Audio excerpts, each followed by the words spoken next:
성도 여러분 안녕하십니까? 안녕하세요. 1년 동안 여러분들 교회를 섬기시느라고 수고 많으셨습니다. 하나님께서 여러분들이 교회를 섬기는 그 일에 축복하시고 여러분들을 더 크게 하나님의 일에 써 주시리라고 저는 확신을 합니다. 오늘 고린도후서 4장 1절로부터 있는 말씀을 함께 보도록 하겠습니다. 이러함으로 우리가 이 직분을 받아 긍휼을 하심을 입은 대로 낙심하지 아니하고 이에 숨은 부끄러움의 일을 버리고 괴율 가운데 행하지 아니하며 하나님의 말씀을 혼잡게 아니하고 오직 진리를 나타내므로 하나님 앞에서 각 사람의 양심에 대하여 스스로 천거하노라. 만일 우리 복음이 가리웠으면 망하는 자들에게 가리운 것이라. 그 중에 이 세상 신이 믿지 아니하는 자들의 마음을 혼미케 하여 그리스도의 영광의 복음의 광채가 비치지 못하게 함이니 그리스도는 하나님의 형상이니라. 우리가 우리를 전파하는 것이 아니라 오직 그리스도 예수가 주되신 것과 또 예수를 위하여 우리가 너희 종된 것을 전파함이라. 어두운 데서 빛이 비치라 하시던 그 하나님께서 예수 그리스도의 얼굴에 있는 하나님의 영광을 아는 빛을 우리 마음에 비추셨느니라. 우리가 이 보배를 질그릇에 가졌으니 이는 능력이 심히 큰 것이 하나님에 있고 우리에게 있지 아니함을 알게 하려 함이라. 우리가 사방으로 우겨쌈을 당하여도 쌓이지 아니하며 답답한 일을 당하여도 낙심치 아니하며 핍박을 받아도 버림받지 아니하며 거꾸로 뜨림을 당하도 망하지 아니하고 우리가 항상 예수를 죽인 것을 몸에 짊어짐은 예수의 생명도 우리 몸에 나타나게 하려 함이라. 우리 산자가 항상 예수를 위하여 죽음에 넘기움은 예수의 생명이 또한 우리의 죽을 육체에 나타나게 하려 함이니라. 그런즉 사망은 우리 안에 역사하고 생명은 너희 안에 하느니라. 기록된 바 내가 믿는 고로 말하였다 한 것 같이 우리가 같은 믿음의 마음을 가졌으니 우리도 믿는 고로 또한 말하노라. 주 예수를 다시 살리신 이가 예수와 함께 우리도 다시 살리사 너희와 함께 그 앞에 서게 하실 줄을 아노니 모든 것을 너희를 위하여 하는 것은 은혜가 많은 사람의 감사함으로 말미암아 더하여 넘쳐서 하나님께 영광을 돌리게 하려 함이라. 그러므로 우리가 낙심하지 아니하노니 겉사람은 부패하나 우리의 속사람은 날로 새롭도다. 우리의 잠시 받는 환난에 경한 것이 지극히 크고 영원한 영광 중에 한 것을 우리에게 이루게 함이니 우리의 돌아보는 것은 보이는 것이 아니요 보이지 않는 것이니 보이는 것은 잠깐이요 보이지 않는 것은 영원함이니라. 이 고린도 후서에 있는 말씀을 조금 한 장을 선택해서 제가 읽었습니다. 여러분, 이 고린도 후서는 우리가 조금 이 고린도 후서를 볼 때 이해해야 될 부분이 조금 있습니다. 뭔가 하면 이 고린도 후서는 이 사도 바울에게 사도직을 공격하는 사람들이 매우 많았습니다. 그래서 이 고린도 교회 일부 신자들이 바울이 권면하는 고린도 전서에 권면하는 그런 것들을 통해서 자기 자신들이 궁지에 몰리자 바울의 사도직을 공격했습니다. 아니, 바울 그 사람이 도대체 그 사람이 무슨 권위로 이런 일을 하는 거야? 누가 그를 사도로 인정했냐? 또 예루살렘 교회 사도들이 과연 바울을 추천했는가? 저 사람이 왜 저런 얘기를 하냐고. 그렇게 그 사람들이 그런 이유를 통해서 사도 바울에게 계속 이 교회에 제기한 질문들이었습니다. 그래서 이 고린도 후서는 사도 바울이 자기의 그 사도직에 대한 것을 옹호하기 위해서 이 답변으로 쓴 편지서가 이 고린도 후서입니다. 사도 바울은 사실 2차 전도 여행을 3년 동안 했는데요. 고린도에서 1년 6개월 동안 머물면서 이 고린도 교회를 세운 사람입니다. 그러니 이 얼마나 이 1년 6개월 동안 열심으로 교회를 잘 목양했겠어요. 그런데 이 사도 바울이 이제 3차 전도 여행 중이었으니까 그 고린도 교회를 그렇게 설립을 해놓고 이제 떠나게 됐습니다. 바울이 떠나자 고린도 교회는 많은 문제가 발생했습니다. 여러분들이 알다시피 이 고린도는 국제 무역 도시였고 범죄와 향락이 흘러넘쳤고 거기에 또 특별히 아프로디테라는 그 여신의 신전이 있었는데 그곳에 신전에 봉사하는 그 여자들이 한 1000명 정도 있었는데 그분들이 그 여자들이 다 어떻게 된가 하면 그 공식적인 창녀 노릇을 그것에서 했어요. 그러니 이런 그 주변의 모든 환경들이 굉장히 아주 세속적인 물결이 교회 안으로 이제 들어오기 시작했어요. 그렇게 하면서 이제 이 교회 안에 들어와서 교회의 분열을 일으켰고 성적인 범죄를 일으켰으며 성도들 사이에 서로 재판이 벌어졌고 우상 제물에 대한 문제라든가 예배 의식에 대한 혼란의 문제라든가 성령의 은사 이런 모든 문제들이 이 사도 바울이 고린도를 떠난 지 3년 후에 에베소에 도착했는데 그때에 글로의 집 사람들이 와서 이런 상세한 보고를 사도 바울에게 해준 것입니다. 그래서 사도 바울이 그것을 듣고 급히 편지를 써서 디모데에게 보내게 됩니다. 그런데 이 디모데가 그 사태 수습을 잘 했느냐 그렇게 하지 못했습니다. 이 고린도 교회에 가서 사태 수습을 제대로 하지 못했어요. 그래서 이 바울이 디도를 또 고린도에 파견합니다. 그래서 이제 파견하면서 이 고린도 교회에 가서 이 사태 수습을 잘 하고 헌금을 모아오라고 합니다. 헌금을 모아오라고 그랬는데 이 디도가 기대만큼 사도 바울이 얘기한 것만큼 빨리 돌아오질 않았어요. 그래서 여러분들이 이 고린도 후서에 보면 바울이 마침내 에베소를 떠나 드로아에 도착해서 다시 디도를 기다렸지만 디도가 도착하는 시간이 늦어졌습니다. 그래서 그가 마음이 편하지 못했다고 거기 기록을 하고 있습니다. 그리고 이제 그곳에 있는 사람들, 드로아 사람들과 작별하고 마게도냐로 갔는데 마게도냐에서 디도를 만났습니다. 그래서 그곳에서 좋은 소식과 나쁜 소식을 듣게 됐어요. 좋은 소식은 무슨 소식인가 하면 사도 바울이 그래도 고린도 교회를 향해서 엄청난 그런 것들을 말씀으로 잘 이렇게 정리해서 얘기했던 것을 사람들이 거의 다 받아들였다는 것입니다. 그리고 고린도 교회 문제들을 있는 사람들을 어떻게 해요? 잘 정리해서 교회가 잘 됐다. 그것이 사도 바울에게 큰 용기가 됐습니다. 나쁜 소식은 뭔가 하면 그래도 아직까지 교회에 남아있는 사람들 중에 우리 선생님에 대한 그 사도적 권위의 정통성을 문제 삼는 사람들이 아직 있습니다. 그런 얘기를 듣자 이 사도 바울이 자기의 사도직을 변호하고 그가 전한 복음의 정당성과 확실한 것을 입증하기 위해서 고린도 후서를 기록해서 디도에게 편지로 보내는 것이 이 고린도 후서입니다. 그런 내용들을 조금 우리가 생각을 하면서 여기에 있는 말씀을 좀 보면 좋겠습니다. 우선 큰 것부터 조금 보겠습니다. 제가 오늘 제목을 질그릇에 담긴 보물이라고 이렇게 제목을 붙였는데요. 여기 질그릇은 이렇게 정의하고 있습니다. 구운 진흙으로 속이 빈 용기라. 그러니까 결국은 가치는 흙으로 만들었다는 것이잖아요. 그죠? 그래서 흙으로 만든 그릇이 강하면 얼마나 강하겠어요? 약하죠. 그리고 깨어지기 쉽습니다. 그리고 이것은 가치가 없기 때문에 눈에 잘 띄질 않아요. 그리고 또 사람들한테 이렇게 단기간에 잘 사용되지만은 우리가 그게 뭐 요즘에는 뭐 옛날 그 그릇이 뭐 가치 있게 이렇게 되지만은 별로 사람들이 그렇게 가치 있게 생각하지 않았습니다.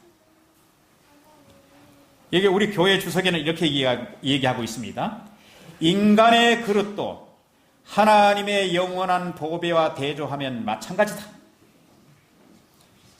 연약한 그릇에 가장 위대한 보배를 담는 용기와 보배함이 되는 것이 하나님의 계획이다. 사람이 혼자 힘으로는 비참하고 가난한 상태에 머무를 수밖에 없다. 이 하늘 보물로 부유해지기 전까지는 그런 상태로 머문다. 그리스도로 말미암아 구속받은 모든 사람은 이 보물을 갖고 있으며 믿음으로 그것을 받아들이는 정도에 따라서 다른 사람보다 더 많이 소유하는 이들이 있다. 사막을 지나가는 사람에게는 물이 최고의 가치가 있다. 흑암 속에 사는 사람들에게는 빛이 최고의 가치가 있다. 죽음을 맞이하는 사람에게는 생명이 최고의 가치가 된다. 죽을 운명의 인간들에게 복음의 보배는 모든 것을, 즉 생수와 세상의 빛과 영원한 생명이 되는 것입니다. 여기에 중요한 것은 그것이, 능력이 심히 큰 것이 하나님께 있고, 그렇게 얘기하고 있습니다. 요즘에 사람들이 말해요. 보물을 가치 있는 곳에다 자꾸 이렇게 포장하기를 좋아하잖아요. 중요한 거 이렇게 마음대로 이렇게 놓지 않죠? 예. 그래서 왜 그 가치 있는 그릇에 담으면 뭐가 돼요? 더 가치 있어 보이잖아요. 그래서 요즘에 사람들이 포장술이 발달해서 용기를 더 가치 있게 이렇게 자꾸 만들려고 합니다. 그런데 하나님의 그분의 계획은 이런 모든 것을 성취하는데 사람이 그 영광을 스스로 취하지 않게 하기 위해서 가장 비참한 사람들을 사용하신다. 그러니까 그릇이 전부가 아니라는 얘기잖아요. 자신이나 동료 인간을 구원하는 이 일에 영예를 얻는 것은 사람에게 유익한 것이 아니다. 중요한 것은 용기가 아니라 그 내용물이며 교역자가 아니라 그의 기별이다. 하나님은 그 사업을 천사들에게 위임할 수 있었지만 연약한 인간에게 맡기시는 것은 구속 사업이 인간이 아닌 하나님의 것을 분명하기 위해서 이러한 방법으로 일하신다. 여러분, 그릇이나 기구 자체는 아무런 가치가 없으며 그분의 임재와 능력만이 그 가치를 결정한다. 사람이 자신의 지혜나 능력이나 말재간을 강조함으로써 하나님의 사업이 가려지는 곳에 복음 전파가 늘 방해를 받는다. 여러분, 여기 보면 사도 바울이 이것을 아주 철저하게 깨달은 것입니다. 철저하게. 여러분, 그릇에 무엇을 담느냐에 따라서 가치가 달라집니다. 그 보배 때문에 그릇이 더 가치가 있어집니다. 그 보배 때문에 그릇이 더 빛나 보입니다.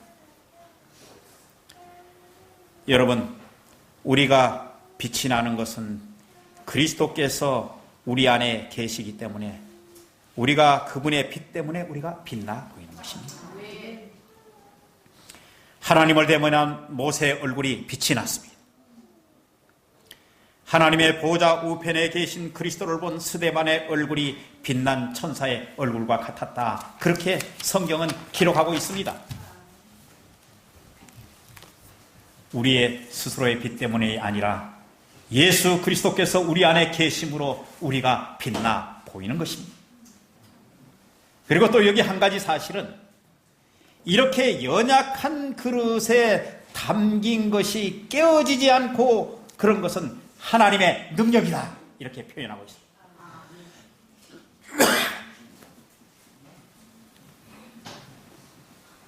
사망의 우겨쌈을 당하여도, 여러분 거기 보십시오. 사망의 우겨쌈을 당하여도 죽음을 이기신 그분이 계시기 때문에 우리는 이길 수 있는 것입니다.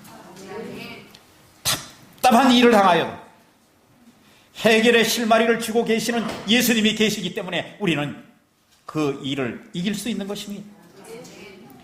핍박을 받아도 그 고난 속에 함께 하시는 예수님이 계시기 때문입니다. 거꾸로뜨림을 당하여도 다시 세우시는 예수님이 계시기 때문에 우리는 그것을 이길 수 있는 것입니다. 여러분, 매일매일 우리가 싸움의 격전장의 한가운데 서 있는 우리를 발견할 것입니다. 사도 바울은 그랬습니다. 이 시련과 환난을 우리는 피할 수 없을 것입니다. 왜냐하면 이 세상에 사는 동안은 우리가 이것을 계속 당해야 하는 것입니다. 그러나 이런 시련과 환난 가운데서 하나님이 우리와 함께 하시는 그리스도의 능력이 그것을 이기게 할 것입니다.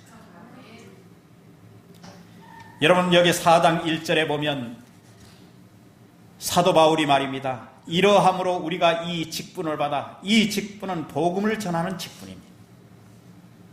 그런데 그 다음 말이 저의 마음을 얼마나 울린지 모릅니다. 긍휼하심을 입은 대로 낙심하지 아니하고. 사도 바울이 자기가 하나님의 긍휼하심을 입었다고 여기 표현합니다. 여러분, 사도 바울에 대해서 모르는 사람이 없으시죠? 그는 세상 말로 잘 나가던 사람이었습니다. 자기가 하는 일이 최고라고 생각했고 하나님을 위한 일이라고 생각했던 사람입니다. 초대교회에 그는 큰 위협적인 인물이었고 스데반을 죽이는 그 죽음의 자리에도 그가 서 있었습니다. 전통적인 유대교를 맞서는 그리스도인들을 죽이기 위해서 박해 선봉에 섰던 사람입니다. 그날 또 다메섹 길 한가운데서 그 그리스도인을 잡아 죽이기 위해서 그 길을 가다가 하나님의 빛을 본 것입니다. 사실은 그가 핍박하는 예수 그리스도를 그곳에서 본 것입니다. 그는 갑자기 실명이 되었고 자기가 핍박자요 신성 모독자요, 그는 그런 사람이 하나님의 복음을 전하는 그릇으로 택해졌다는 것에 대해서 그는 하나님의 긍휼하심을 입었다는 것을 그는 잊지 않았습니다. 그는 스스로 모든 사람보다 악한 죄인의 괴수라고 그는 고백을 했습니다. 정말 그가 하나님의 안수받은 종이 됐다는 것은 하나님의 은혜요 하나님의 덕분이라는 것을 그가 철저하게 알고 있었던 것입니다. 여러분, 우리가 하나님 앞에 부름을 받은 것은 전적인 하나님의 은혜입니까? 네, 전적인 하나님의 은혜입니다. 여기 이 말씀이 제 마음을 좀 많이 울렸습니다. 바울의 생애에서 자기 생애를 정직하게 성찰하는 것 외에 오만과 자만과 자기 과신을 극복할 수 있는 것이 없다. 전적인 그분의 은혜였고 전적인 하나님의 은총의 덕분이었습니다. 우리를 죄악 세상에서 구해주신 분은 그분의 은혜를 늘 기억하는 것입니다. 나를 나되게 만들었던 모든 일이 그분의 은혜였고 사랑이었음을 우리가 잊지 않게 되기를 바랍니다. 여러분, 그분은 오래 참으시고 또 우리를 용서하시는 은혜가 있었기 때문에 오늘 우리가 지금 이 자리에 서 있는 것입니다.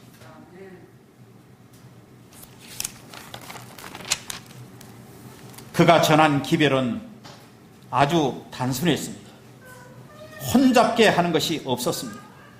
거기에 보면 하나님의 말씀을 혼잡게 아니하고 괴율 가운데 행하지 아니하며 사람들을 속이거나 그 다음에 사람들을 이상한 방법으로 진리를 아닌 것을 가지고 진리처럼 얘기해서 그렇게 하지 않았습니다. 여기 혼잡이라는 말은 이렇게 설명하고 있습니다. 하나님의 말씀을 혼잡게 하는 것은 이런 것이다, 이렇게 얘기하고 있습니다. 여러분, 개인의 견해를 성경의 지지를 받고 있는 것처럼 전하는 행위는 하나님의 기별을 혼잡게 하는 것입니다. 본문에서 문맥을 제거하는 행위도 혼잡게 하는 것입니다. 여호와가 이같이 말한 것을 인간의 전통으로 대체하는 행위도 혼잡게 하는 것입니다. 죄를 변명하기 위해서 성경의 단순한 의미에서 벗어나 설명하는 행위도 혼잡게 하는 것입니다. 성경의 문자적인 가르침을 신비하게 혹은 상징적으로 해석하여 그 교훈의 구속력을 무효화하는 행위도 혼잡게 하는 것입니다. 진리와 오류를 혼합하여 제시하는 행위도 혼잡하게 하는 것입니다. 이 말씀을 보면서 제 자신을 많이 돌아보게 되었습니다. 하나님의 말씀을 가장 하나님의 뜻 가운데서 정확하게 전달해야 되겠다는 그 생각을 깊이 하게 된 것입니다. 여러분, 복음이 가려지는 이유가 무엇입니까? 파벌 정신과 경쟁, 다툼과 부도덕함, 자만과 이기심으로 인해서 복음이 가려졌다 그랬습니다. 열린 마음과 열린 정신을 가진 사람은 열린 복음을 반드시 만날 수 있다. 그렇게 설명하고 있습니다. 또 사람들은 영적인 사물에 대한 무관심과 신령하지 못한 사물에 대한 열중함으로 수건이 가리게 된다 그랬어요. 합법적인 지상의 직업 역시 하늘의 빛을 위해 시간이나 갈망도 갖지 못할 정도로 사람을 가려볼 수도 있다. 제가 이 말씀을 보면서 우리의 직업도 이렇게 하나님을 볼 수 없게 만드는 것이 있을 수 있겠구나 하는 생각이 들었습니다. 사람은 증거의 부족 때문에 진리를 거절하지 않는다. 실제로 그들은 그보다도 훨씬 적은 증거를 가진 수천 가지 것들을 믿을지 모른다. 사람은 자기를 정죄하고 죄를 책망하며 양심을 불편하게 하기 때문에 진리를 거절한다. 그렇게 얘기하고 있습니다.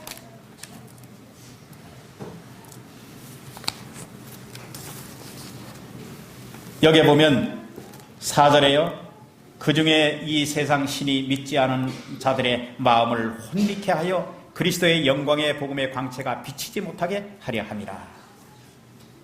그리스도는 하나님의 형상인데 계속 여러분들 우리가 성경에 보면 우리가 복음을 전하고 우리가 그리스도의 형상의 빛을 비추게 되면 그 빛이 그대로 있는가 하면 그렇지 않습니다. 누가 반대의 일을 합니까? 세상신이 그 반대의 일을 하게 됩니다. 어느 한 목사님이 계셨는데 어떤 분이 목사님에게 질문을 했어요. 어떤 질문을 했는가 하면 마귀와 예수님과의 거리는 얼마나 됩니까? 마귀가 우리에게 다가오는 시간은 얼마나 걸리며 또 우리에게서 떠나는 시간은 얼마나 됩니까? 그렇게 물었어요. 그 목사님은 그 질문에 이렇게 대답했습니다. 형제님, 깜깜한 방에서 불을 켜보십시오. 순식간에 밝아집니다. 그렇다고 해서 어둠이 영원히 사라진 것은 아닙니다. 불을 끄면 순식간에 어두워집니다. 빛과 어둠은 거리가 없습니다. 빛이 있으면 어둠이 사라지고 빛이 사라지면 어둠이 나타납니다. 마귀가 우리에게 오는 시간은 순식간입니다. 마귀가 결코 구만리 장천에 있는 것이 아닙니다. 그러나 그리스도의 빛이 있으면 마귀는 즉시 사라지고 맙니다. 마찬가지로 그리스도의 빛이 없으면 마귀는 순식간에 우리에게 다가와 우리를 도둑질하고 죽이고 멸망시킵니다. 우리가 진실로 하나님의 밝은 빛 가운데 살아가려면 빛 대신 주님을 마음에 모시고 성령 충만한 생활을 해야 합니다. 네. 그 목사님은 빛 가운데 거하는 것이 이런 것이라고 그렇게 가르쳐 줬습니다. 여기 사도 바울이 얘기한 5절에 보면 우리가 우리를 전파하는 것이 아니라 오직 그리스도 예수가 주 되신 것과 또 예수를 위하여 우리가 너희 종된 것을 전파함이라. 복음의 구별이 확실하죠? 사도 바울이 전한 것은 자신을 전한 것이 아닙니다. 예수 그리스도를 전한 것입니다. 예수 그리스도께서 우리의 주 되신 것을 전하신 것입니다. 예수 그리스도가 우리의 주 되신 것이라는 것은 어떤 것입니까? 주님은 내 주인이라는 것입니다. 주님이 나의 모든 것이라는 것을 고백하는 것입니다. 여러분, 그 어두운 데서 빛이 비치라 하시던 그 하나님께서 예수 그리스도의 얼굴에 있는 하나님의 영광을 아는 빛을 우리 마음에 비추느니라. 예. 오늘 하나님의 영광의 빛이 예수께서 그 아는 빛이 우리 마음에 환하게 비치게 되길 바랍니다. 그것을 끊임없이 사단은 빛이 못 나도록 하고, 여러분 알다시피 우리의 씨 뿌리는 비유 가운데서도 그런 내용이 있지만은 어떻게 합니까? 믿음이 생겨나려고 하느니 새가 와서 그것을 집어 먹어버립니다.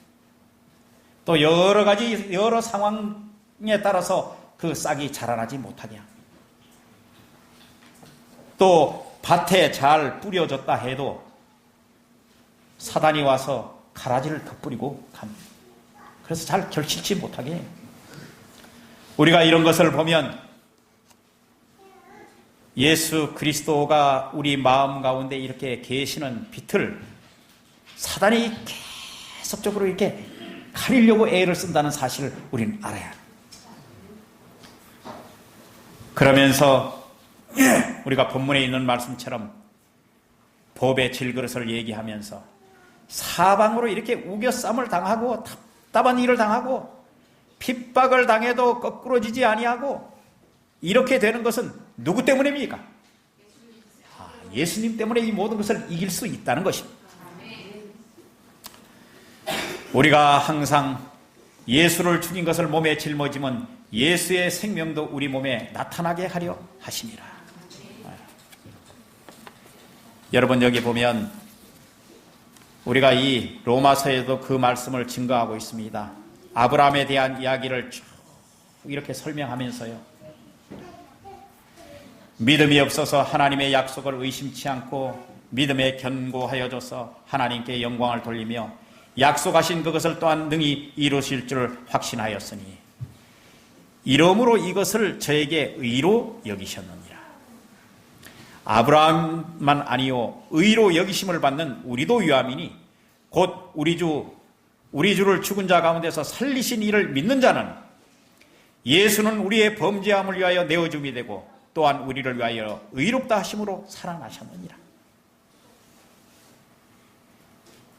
우리가 믿는 예수님의 의는 말입니다, 우리 개인적인 의가 아니라 철저한 주님의 의입니다. 내 수고와 내 노력이 들어가지 않는 철저한 주님의 의입니다. 제가 신학과 노 교수님이 강의하고 있는 중에 한 가지 사실을 들었는데 그분이 그래요. 우리는 바둑판에 놓인 돌이다. 그렇게 표현하셨습니다. 바둑판에 놓인 돌은 지가 마음대로 가서 놓일 수 있습니까? 사람이 놓는 대로 가 놓이는 게 바둑판 돌입니다. 그래서 제가 그 말씀을 듣고 참 공감한 바가 있습니다. 여러분, 우리 스스로 그렇게 된 것이 아닙니다. 우리가 결코 그분이 주요, 우리는 조연입니다. 그분이 나무고 우리는 가지일 뿐입니다. 우리가 이 사실을 언제든지 잊지 말아야 할 것입니다. 거기에 보면 16절에 그러므로 우리가 낙심하지 아니하노니 겉사람은 후패하나 우리의 속사람은 날로 새롭도다. 우리 몸이 지금 늙어갑니까? 네. 생명이 소모되면서 우리가 쇠하기 마련입니다. 저도 예전에 우리 교회에 이렇게 다니던 아주 젊을 때 예쁜 그런 집사님들이 이제 나이가 점점 들어가면서 얼굴에 골이 파이고 세월이 이렇게 비껴갈 수 없는 그런 모습들을 보게 돼요. 근데 우리의 겉사람은 이렇게 다 뭐 할 수밖에 없어요? 늙어질 수밖에 없어요. 쇠해질 수밖에 없어요. 그런데 희망적인 것은 우리의 속사람은 말입니다, 하나님의 영으로 말미암아 날마다 새로워지는 거듭난 영적 본성을 가리킨다. 그렇게 사도 바울은 이 이야기를 로마서에도 말했습니다. 속사람으로는 하나님의 법을 즐거워한다고 얘기했고, 에베소 3장 16절에는 너희 속사람을 능력으로 강건케 하옵시고, 4장 24절에 하나님을 따라 의와 진리와 거룩함으로 지으심을 받은 새 사람을 입으라고 얘기했습니다. 골로새 3장 9절에는 너희가 서로 거짓말을 말라 옛사람과 그 행위를 벗어버리라. 그렇게 얘기했습니다. 새롭게 되는 과정은 끊임없이 계속되면서 사람이 하나님께 연합되도록 그렇게 유지해 줍니다. 사람의 영혼 속에 하나님의 형상을 완전히 회복하는 일은 바로 생애에서 매일 일어나는 성령의 새롭게 하는 사역이다.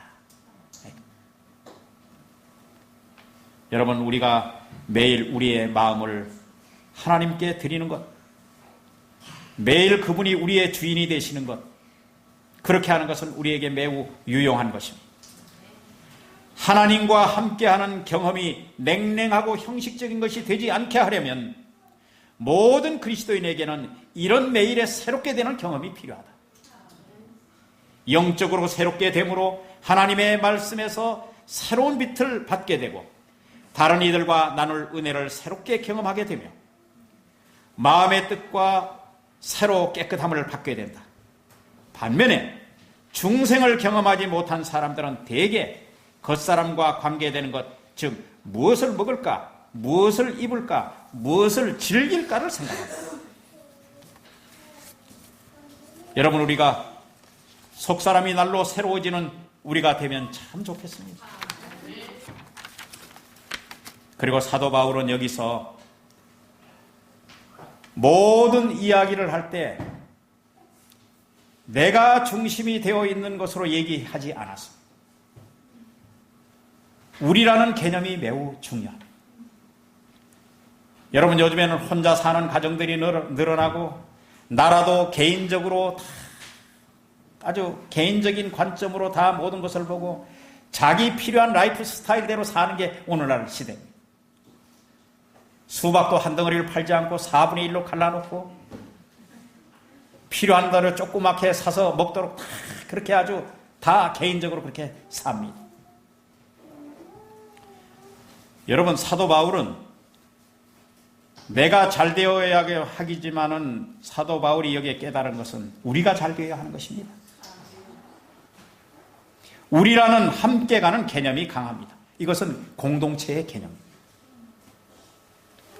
우리가 함께 이 직분을 받았을 뿐만 아니라 우리가 전파하는 복음이 동일하고 우리가 고난받는 일에도 함께 동참하고 우리가 같은 믿음과 같은 믿음의 마음을 가졌다고 얘기하고 우리를 다시 살리사 하나님 앞에 세울 것이라고 그렇게 이야기하고 있습니다. 오늘날 우리가 얼마나 개인적으로 많이 이렇게 되는 가운데서 우리라는 개념을 우리가 다시 생각하게 되길 바랍니다. 제가 이 원주 지역 그 도로가해 모임에 갔더니 그 목사님이 그런 말씀을 하세요. 여러분, 한 마리의 말이 끄는 힘을 우리가 1마력이라고 얘기합니다. 그죠? 2마리가 끌면 몇 마력이요? 2마력이 되는데 실제 2마력이라고 그랬어요? 몇 배의 힘이 더 나온다 그랬어요? 한 마리가 끌면 말이에요. 한 마리 일밖에 못하는데 2마리가 끌면 8배의 힘이 나온다고 얘기해요. 저 깜짝 놀랐어요. 이것은 뭔가 하면 개인보다도 우리라는 개념, 그것을 사도 바울은 아주 깊이 느낀 것입니다. 하나님에게서 온 그 정신이 맞습니까? 우리라는 정신은 하나님에게서 온 정신입니다. 우리가 사람을 만들 때 누구의 모양대로, 우리의 모양대로 사람을 만들어요. 이것은 하나님에서 온 정신입니다. 예수님이 기도하실 때도 그렇게 기도하셨어요. 여러분, 주기도문 보세요. 주기도문 뭐라고 얘기했는지. 우리의 죄를 사하사. 여러분들이요, 우리가 이렇게 귀례교회에 함께 모여서 함께 우리가 하나님을 경외한다는 것은 얼마나 이게 큰 일이고 축복인지 모릅니다. 사도 바울이 가졌던 내가 아닌 우리라는 생각을 우리가 반드시 가지시면 좋겠습니다. 이런 보배의 질그릇을 우리가 가지고, 이 질그릇은 연약하지만 하나님의 거룩한 주님의 보배가 들어있는 것이므로 그것이 깨어질 것 같으면서도 깨어지지 아니하는 것은 주님의 능력입니다. 주님 때문에 우리가 빛나는 것입니다. 여러분, 이 예수님을 여러분들이 마음속에 계속적으로 간직하셔서 여기 마지막에 이렇게 증언하고 있습니다. 우리가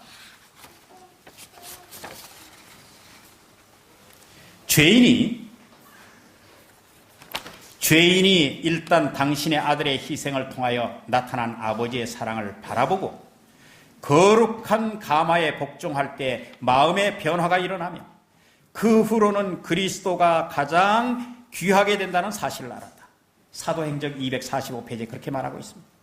엘렌 화이트는 마지막 때에 한 가지 관심사가 팽배해지고 한 가지 주제가 다른 주제를 삼켜버릴 때 그 주제는 바로 그리스도 우리의 의다.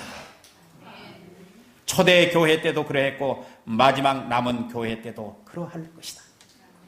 여러분이요, 이 말씀을 보면 우리 자신들이 무엇을 잘해서 하는 것이 아니라는 사실입니다. 다 모든 우리의 믿음을 주시는 것도 우리의 모든 것을 관장하시는 것도 그리스도의 은혜라는 것입니다. 이 보배를 우리의 연약한 질그릇에 담은 하나님의 의도를 우리가 깨닫고 늘 예수님 앞에서 바로 서게 되는 여러분과 저가 되시기를 간절히 바라면서 말씀을 줄이겠습니다.